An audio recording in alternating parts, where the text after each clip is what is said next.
C'est souvent, j'ai entendu dire, le message de la parole de Dieu, c'est la partie la plus... J'ai pas entendu. La partie la plus... Je vais écouter beaucoup plus fort. La partie la plus importante. Si les autres parties sont moins importantes que la parole de Dieu, vous avez pris du temps, près de 2 heures, pour écouter la chorale, donner les prix, et aussi nous allons chanter, prier. Maintenant, c'est le moment où Dieu va parler. Et la bouche que Dieu va utiliser pour cet après-midi, c'est le frère Wesley Chéri. Il a effectué des études en génie électronique à la faculté des sciences appliquées, titulaire d'une licence en sciences théologiques avec une concentration en communication et patrimoine.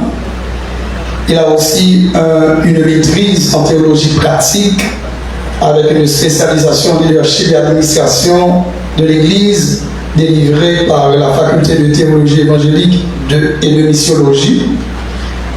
Il a aussi un doctorat en leadership et développement intégral auprès de l'université Faith Theological Seminary.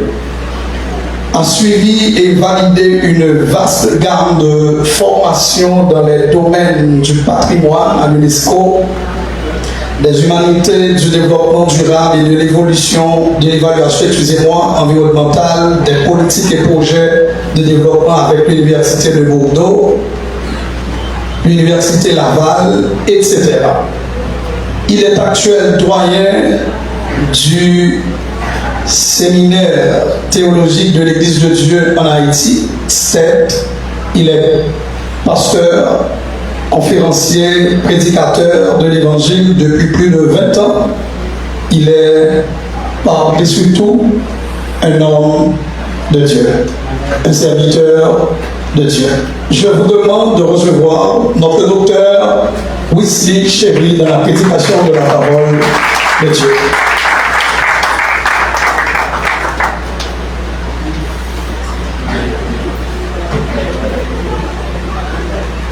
Chers frères et sœurs dans le Seigneur, amis internautes, que la grâce et la paix de Dieu soient avec vous tous. Amen. Je suis très enthousiasmé d'avoir ce privilège d'être le porte-parole de Dieu dans la circonstance. Permettez d'emblée que je salue le doyen Justécy, un ami. Je salue, je crois avoir entendu la voix de le pasteur Samy. Tout le staff est salué. Je salue des amis de vieille date, des anciens collaborateurs, des collègues de promotion. Et je vais profiter de cette occasion pour souhaiter à Stécie que le Stécie ne soit pas juste une école de théologie en plus des autres. Parce que vous le constatez, les écoles de théologie se multiplient, pullulent comme les étoiles du ciel. Que le Stécie soit différent. Que les matières enseignées au Stécie non seulement vous permettent de vous rapprocher de Dieu, mais vous permettre aussi de répondre aux exigences du milieu. Parce que nous le constatons aujourd'hui, la théologie est devenue théorétique. Or, Jésus était un théologien contextuel.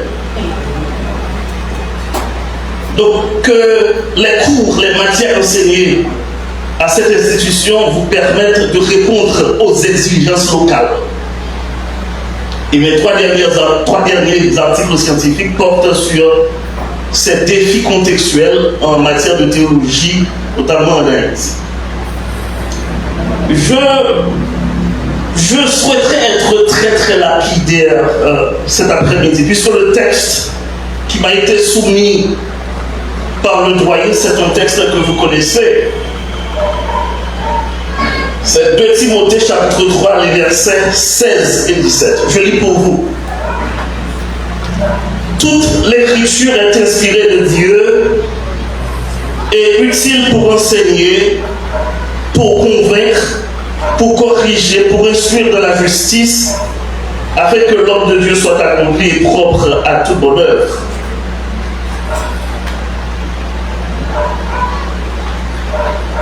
La parole de Dieu comme source de formation et de transformation. C'est autour de cette thématique que je voudrais très laconiquement cet après-midi attirer votre attention. Mes chers amis, dans un contexte haïtien marqué par des crises morales, des fractures sociales, de l'instabilité institutionnelle et j'ajoute de dérives doctrinales, la nécessité de leadership évangélique solide, équilibré et profondément enraciné dans les Saintes Écritures devient de plus en plus urgente aujourd'hui. Vous savez, le danger de notre époque aujourd'hui ne réside pas seulement dans l'ignorance du monde, mais parfois dans la superficialité spirituelle de ceux qui prétendent servir Dieu. Et je dois vous dire, une église sans fondement biblique devient vulnérable à l'émotion sans discernement, à l'activisme sans sainteté et à la prédication sans vérité. C'est dans cette perspective que Paul rappelle à Timothée que l'écriture, que toute écriture est inspirée de Dieu et que l'écriture possède une puissance à la fois formatrice et transformatrice. Mes chers amis, la parole de Dieu ne se limite pas à transmettre des informations religieuses. La parole de Dieu façonne le caractère. La parole de Dieu renouvelle l'intelligence. La parole de Dieu réforme les comportements et prépare les serviteurs de Dieu pour l'œuvre du ministère. C'est autour de ces deux vérités fondamentales que je voudrais articuler mes propos cet après-midi. La parole de Dieu comme source de formation et la parole de Dieu comme source de transformation. D'abord, la parole de Dieu comme source de formation. Mes chers amis, avant que l'homme puisse transformer les autres, il doit d'abord être transformé par Dieu. Et je vais vous décevoir cet après-midi, le ministère ne commence pas sur la chair, mais dans l'école divine de la parole, dans l'école divine des Écritures. Paul rappelle à Timothée que l'écriture est utile pour enseigner. Cela signifie que la parole de Dieu constitue le fondement de toute formation authentiquement chrétienne. Elle façonne la pensée, elle structure la doctrine, elle développe la maturité spirituelle du serviteur de Dieu. Mes chers amis, la parole forme l'intelligence spirituelle. Le texte nous dit toute écriture est inspirée de Dieu et utile pour enseigner. La première mission de la parole, mes chers amis, constitue à éclairer l'intelligence humaine. Dans un monde saturé de philosophie contradictoire, dans un monde saturé d'idéologies trompeuses, et chez nous, englué dans les fausses doctrines, le leader, le chrétien, le serviteur de Dieu a besoin d'une intelligence renouvelée par la vérité divine. Mes chers amis, la théologie biblique ne vise pas seulement l'accumulation des connaissances, mais la formation d'une pensée conforme à celle de Dieu. Ici, le terme enseigné implique la transmission systématique de la vérité. La parole de Dieu établit les fondements doctrinaux du ministère et protège l'Église contre les hérésies et contre les déviations spirituelles. Conséquemment, un pasteur sans profondeur biblique devient dangereux. Un pasteur sans profondeur biblique devient vulnérable véritable séduction du sensationnalisme religieux. Et c'est ce qui caractérise notre secteur aujourd'hui. Le populisme, le sensationnalisme religieux. Sans la parole, sans fondement, sans une base doctrinale. Dans le contexte haïtien, vous constatez que l'Église est confrontée à une sorte de prolifération de discours religieux émotionnels, souvent détachés d'une certaine interprétation biblique. Et beaucoup de croyants, malheureusement, sont influencés davantage par cette tendance populiste populaire que par la vérité scripturaire. Donc, dans cette perspective, la formation théologique constitue une nécessité spirituelle pour tout serviteur appelé à conduire le peuple de Dieu. Vous savez pourquoi? C'est parce que un leader mal formé peut malheureusement, sincèrement, égarer l'Église. Tout comme un leader bien nourri par les Écritures, eh bien, il sera capable d'enseigner avec justesse, de discerner l'erreur et d'orienter les fidèles vers une foi équilibrée. C'est pourquoi toute école de théologie sérieuse doit aimer la vérité biblique plus que les applaudissements humains. Et les étudiants ne doivent pas chercher uniquement les diplômes, mais une intelligence spirituelle façonnée par Dieu, façonnée par le Saint-Esprit. C'est ce que je prône à la chapelle des étudiants séminaire théologique de l'Église de Dieu en Haïti. Cette symbiose impérative entre l'excellence académique et l'onction divine. Les deux. Dans notre société où plusieurs voix cherchent à influencer la communauté ecclésiale, seule la parole peut produire des leaders capables de penser avec sagesse, avec discernement et fidélité doctrinale. C'est pas seulement l'intelligence, la parole forme aussi le caractère du serviteur de Dieu.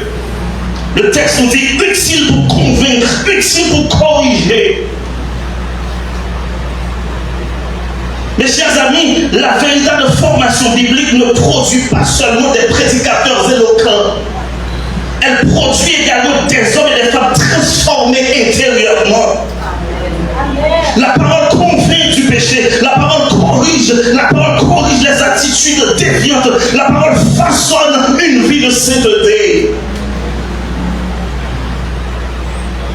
Vous devez savoir que le ministère chrétien, que la parole contribue à formater, à former le serviteur de Dieu. Et là, je vais vous surprendre. Le caractère est plus important que le charisme. Une église peut survivre par un manque de ressources matérielles, mais très difficilement à l'effondrement moral de ses dirigeants. La parole agit comme un miroir spirituel qui révèle des zones obscures du cœur humain. Amen. Chers amis, le plus grand danger du ministère, ce n'est pas toujours l'exposition extérieure, c'est parfois la corruption intérieure. Et aujourd'hui, plusieurs œuvres spirituelles s'effondrent, non par manque de talent, on en a beaucoup, mais par absence d'intégrité, par absence de moralité. Et aujourd'hui, l'intégrité est en voie de disparition. Amen. Voilà pourquoi nous avons tellement de paroliers, tellement d'orateurs qui maîtrisent les principes de la rhétorique, sans onction, sans éthos.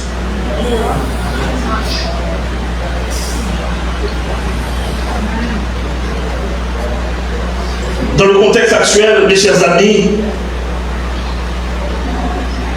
les leaders évangéliques haïtiens sont appelés à devenir des modèles d'intégrité.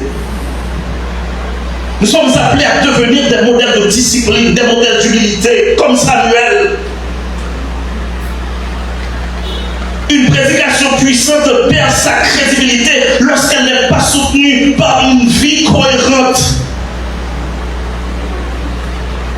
Et aujourd'hui, les fidèles observent davantage le comportement, l'éthos du prédicateur, l'éthos du leader que ses discours publics.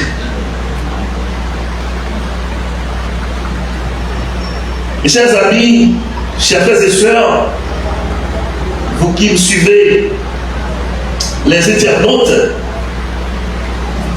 la parole de Dieu possède cette capacité unique de confronter le cœur humain.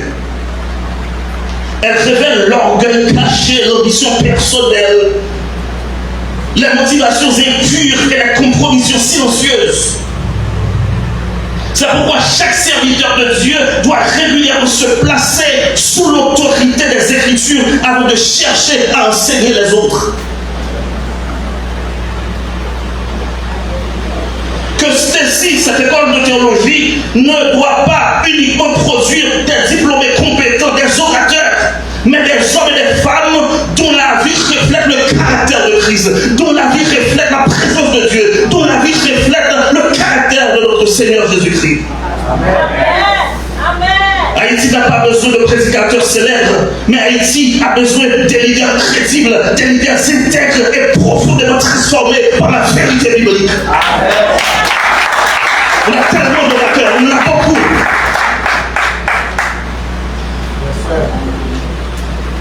Alléluia. La deuxième vérité fondamentale qui m'attire dans ce texte, c'est que la parole de Dieu, c'est une source de transformation. Ce n'est pas seulement une source de formation, mais c'est aussi une source de transformation. Mes chers amis, la parole transforme intérieurement le croyant. La formation biblique serait incomplète si elle ne produisait aucune transformation réelle.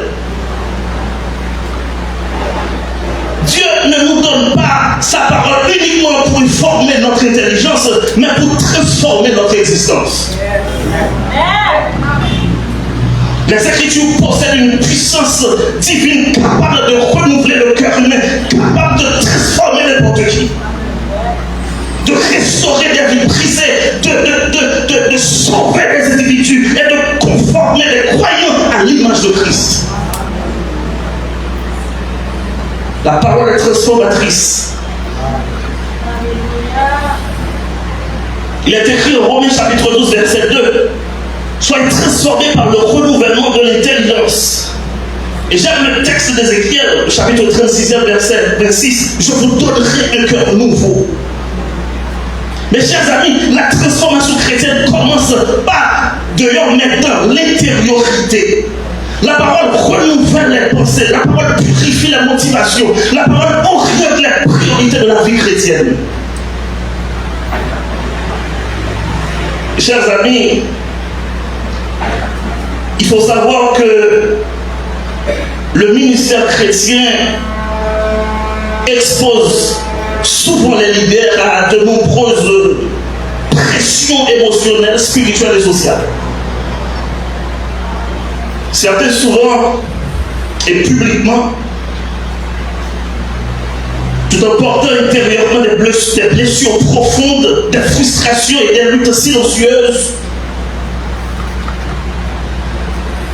Et parfois nous essayons de faire profil bas avec nos défauts, avec nos travers. Mais la parole, mes chers amis, possède le pouvoir de restaurer l'âme du serviteur. Un leader spirituel épuisé ne peut durablement fortifier les autres. Voilà pourquoi les serviteurs de Dieu doivent entretenir une relation personnelle profonde avec les Écritures. Autrement dit, avant d'être un instrument pour les autres, avant d'être un instrument pour l'Église, avant d'être un instrument pour la foule, le pasteur doit demeurer un disciple mûri, nourri quotidiennement de la vérité ou par la vérité divine.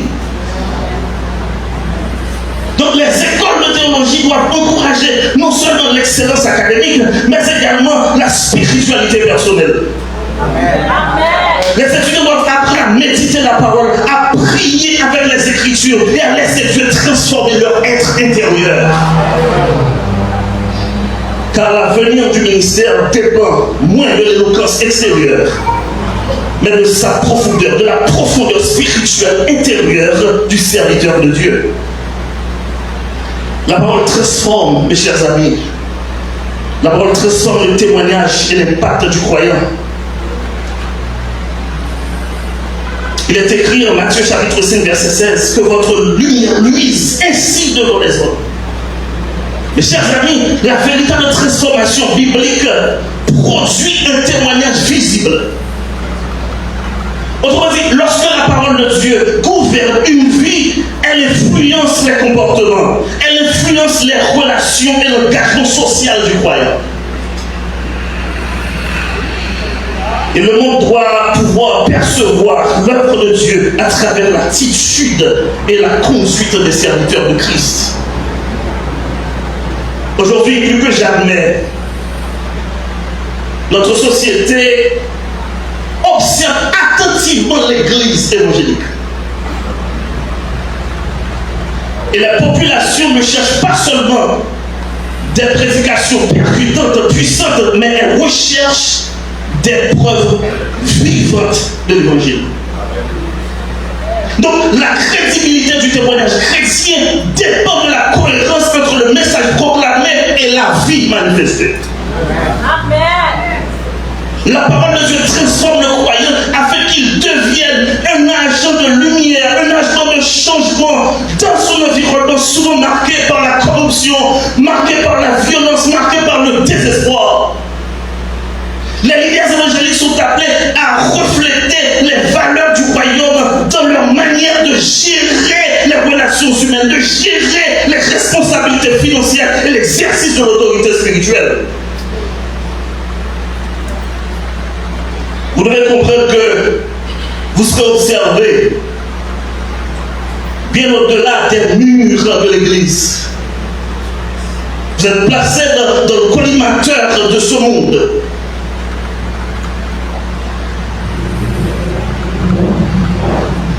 Je suis persuadé qu'une église transformée par la parole peut devenir une force de restauration pour Haïti tout entière. Amen. Transformée par la parole. Je vais terminer. La célébration de ce deuxième anniversaire nous rappelle que Dieu continue d'appeler et de préparer des ouvriers pour ce royaume. Cependant, aucune école théologique, aucune institution théologique ne peut accomplir véritablement sa mission sans placer la parole de Dieu au centre de sa vision éducative et spirituelle.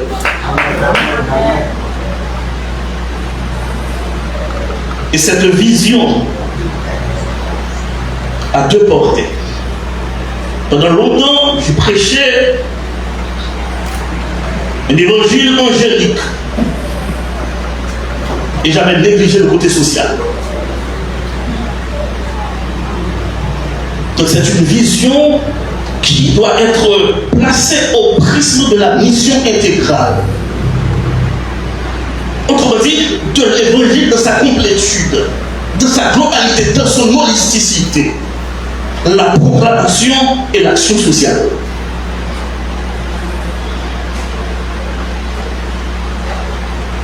Selon ce texte, le texte que nous avons lu, l'enseignement de Paul à Timothée, les Écritures sont à la fois une source de formation et une source de transformation.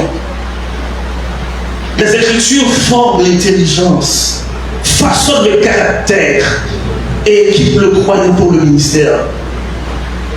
Mais elles transforment également le cœur, elles transforment la vie intérieure et le témoignage visible du serviteur.